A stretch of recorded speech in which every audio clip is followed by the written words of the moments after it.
We're beginning in Washington today, where the midnight deadline for Congress to approve a government funding bill is quickly approaching. Now, if the bill doesn't pass both chambers today, the government will shut down. Last night, though, Majority Leader Chuck Schumer announced that senators had reached an agreement on a measure to keep the government open, at least for now. The Senate will convene around 9:30 Eastern. And lawmakers face another looming crisis, though. It's surrounding the national debt. Yesterday, the House passed a bill that would suspend the debt ceiling. That's likely to be rejected, though, by Senate Republicans. Meanwhile, President Biden's two signature pieces of legislation hang in the balance amid infighting among Democrats. Kris Van Cleave has the latest. But we should never, ever let the government shut down. That's simply unacceptable. Senate Democrats are closing in on a deal to fund the government through December 3rd and avoid furloughing hundreds of thousands of workers and impacting critical federal agencies during a pandemic, a measure aimed at garnering bipartisan support. Democrats don't want to shut down the government. Republicans don't want to shut down the government. And with the Treasury running out of money to pay the government's bills, a possible economic default looms October 18th if Congress does not raise the federal debt limit. This would literally be a default of stupidity by our colleagues on the other side of the aisle. We're obviously at a precarious and important time in these discussions. Progressives are promising to sink Mr. Biden's key infrastructure bill in the House if there's no deal on their priority, his massive $3.5 trillion social spending bill. Standing in the way are two Senate Democrats, Arizona's Kyrsten Sinema and West Virginia's Joe Manchin, whom the president has negotiated with numerous times in recent days. I'm looking forward to having good negotiations in a good faith manner, okay? Senator Manchin is doubling down, calling the plan to spend trillions of dollars fiscal insanity, but he says he remains open to finding a path forward through good faith negotiation. What he is making clear is that there will not be a deal before the plan to vote on the infrastructure bill Thursday. Kris Van Cleave, CBS News, Washington. So here to discuss is Molly Hooper and Zeke Miller. Molly is the host of a great podcast. It's called Article 1. And Zeke is a White House reporter for the Associated Press. Both are CBS News political contributors. Lucky for us. So Molly, I'm going to start with you. A couple of questions. The House and Senate are both expected to vote today on the continuing resolution to prevent a government shutdown. The big question, though, is it likely to pass both chambers? Yes, I think that it is going to pass both chambers because, as John Cornyn said, Republicans, Democrats, they don't want a government shutdown, especially at this time of, we're still in the middle of a pandemic. And really the reason why it hasn't passed to this point is because Democrats in the Senate were attaching that, the continuing resolution, to an increase in the debt ceiling, the point that you mentioned in the opening. And Republicans said, nope, that has to be a separate vote. Because what Democrats and Republicans like to do when they're in power is attach tough votes to must-pass measures like a funding bill. But Republicans shut that down. They said, if you send us a regular funding extension till December 3rd without the debt ceiling, we'll move forward. So I think that we will see that both measures pass today. Not the debt ceiling, same measure in the House and the Senate. And then so what else is included in the government funding bill other than preventing a shutdown? Well, what it also will include is funds for Hurricane Ida, the natural disasters that have occurred over the past year. It will bolster money for that. But really, it is an extension of the money that funds this government. And it'll only last until December 3rd, when at that time, the House and the Senate will have to pass a measure that will fund the government through the next year. And then we'll see increases in other programs as well. But right now, this, again, it really is to just avoid a government shutdown. Full stop. Democrats are dealing with so much on their plate, this $3.5 trillion bill, as you were saying, the infrastructure measure, that it almost feels like they forgot, hey, we have to fund the government before the end of the fiscal year, which is, incidentally, September 30th? I keep losing my days these days. But technically, the money runs out today. So again, this is just a stopgap measure, and it will, like I said, last until the beginning of December. This is something that normally happens every year because Congress is not great at meeting deadlines. So, Zeke, The continuing resolution, as Molly pointed out, it doesn't address raising the debt ceiling in order to avoid a U.S. default. That's a completely different thing. How concerned is the White House over a potential default? Because even a potential can have repercussions. Yeah, there's certainly mounting concerns. There's the hope that maybe there'd be a way to convince Republicans this week to go along with it. There's one thing, Washington loves, and that is using a good crisis to get some tough legislation through, as Molly laid out. And that didn't happen today with the debt limit. They've got 2.5 weeks to sort it out.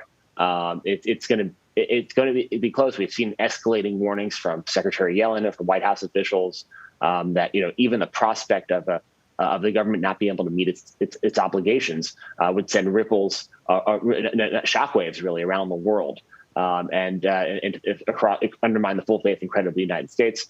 Democrats say they're going to find a way. The question is, can they get Republicans along on that?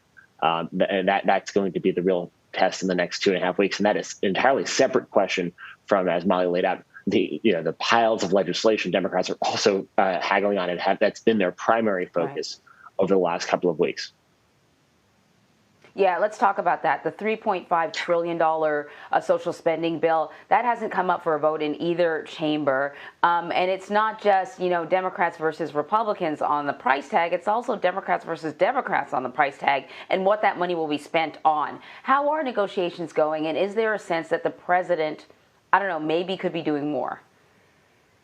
They're not going well. There's certainly no agreement, and the White House wanted an agreement today. Democrats wanted an agreement today because there was that separate vote on that roughly $1 trillion infrastructure bill that's happening today in the House. And House progressives have said, they've tied one to the other. They were withholding their votes for that infrastructure deal until they were saying, the last couple of days, they wanted to see at least an agreement on the top line, what was going to be in that larger social safety net bill, or at least, if not sort of specific legislative language before that vote.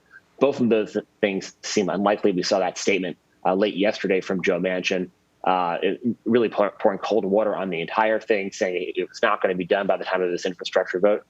He is certainly somebody who knows how to exercise his political leverage and maximize that leverage to get what he wants. It is possible that is a negotiating standpoint, and that in the next 12 to 24 hours, things can change. But right now, as they stand, the White House doesn't have what they want on that bill, and in order to get the infrastructure vote passed. And if that falls apart, it's potentially that you can see huge swaths of President Biden's agenda really collapse 8.5 months into his presidency. Yeah. So, Molly, to that $1 trillion infrastructure bill, the bipartisan infrastructure bill, it was supposed to come up for a vote in the House on Monday, but then the speaker sort of bounced it over to today. And, we know that she doesn't like to bring a bill up for a vote unless she knows that she has the backing and she has all the votes she needs. Is there a possibility that we might see the vote bounce further down the road, or is today the day? Well, I have a feeling we might see that ball bouncing down the road because, as Zeke was saying, this is really about centrist Democrats versus progressive Democrats. We have to remember that Democrats control the two branches of the government. They control the executive with the president and the House and the Senate. And so really the ball is in their court, so to speak. And this is really a game of legislative chicken, pitting these centrist moderate Democrats who are in who are in more purpley reddish districts, who are at risk of losing their seat in this next upcoming election if they vote for a package that includes $3.5 trillion in spending for, quote unquote, what Democrats are calling human infrastructure, which includes expanding social programs like Medicaid, universal pre-K. There's a lot for everybody in that bill. But a lot of conservatives aren't fond of spending that much money and obligating that much money when we already have a massive debt and deficit. So those moderates in districts that are, like I said, purplish, they're really squeamish about voting on something like that because they could easily lose their reelection come 2022. And right now, Nancy Pelosi, even though she does have the majority in the House, and it only takes a majority vote to pass these things, she only has essentially a 3-vote majority. And so if more than 3 Democrats vote against an infrastructure package and or a $3.5 trillion social services package, she's lost that vote. And that's why she's in a very, very difficult position. And when you have centrists on the Senate Democratic side, on the Democratic side in the Senate, like Joe Manchin and Kristen Sinema, who also represent states that are more purpley reddish, West Virginia and Arizona, they've said full stop. They are not going to spend more than maybe $2 trillion on that quote unquote human infrastructure. But progressives who number about 96 on the House side, 96 Democrats, they're saying, listen, we're not going to give you the infrastructure bill unless you give us this human infrastructure. And so it's a very, very difficult dance that Nancy Pelosi and Chuck Schumer are having to engage in, because not only are they dealing with their own caucuses in the respective House and Senate, they're also dealing with, Democrats in the Senate going against Democrats in the House. And it's a very difficult equation, especially when you have House Republican leadership whipping or essentially calling on their voters. I mean, they're calling on their members to vote against the infrastructure bill because they say it sort of would be this is sort of the new talking point from the House Minority Leader Kevin McCarthy, that it's sort of a gateway drug to the larger spending package, the infrastructure bill. But keep in mind, in voting against an infrastructure bill, essentially those lawmakers are denying their districts what could amount to, upwards of $1 billion of infrastructure apiece for their districts. So it's a very difficult situation that both parties find themselves in, but the Democrats in particular. Well, Zeke, Molly sort of brought up something that I was thinking that, okay, so say you're facing an election and you're concerned, if you're a Democrat, that the Republicans are going to say, this guy's responsible for all this spending. This is why we can't pay our bills. The flip side is you get to come back to your constituents with all these great proposals, all these great programs. You've had a really tough year and a half because of the pandemic, but look what I got for you. You would think that moderates and progressives have a lot of motivation to find some middle ground. Is there a way for them to find some middle ground that they can agree on?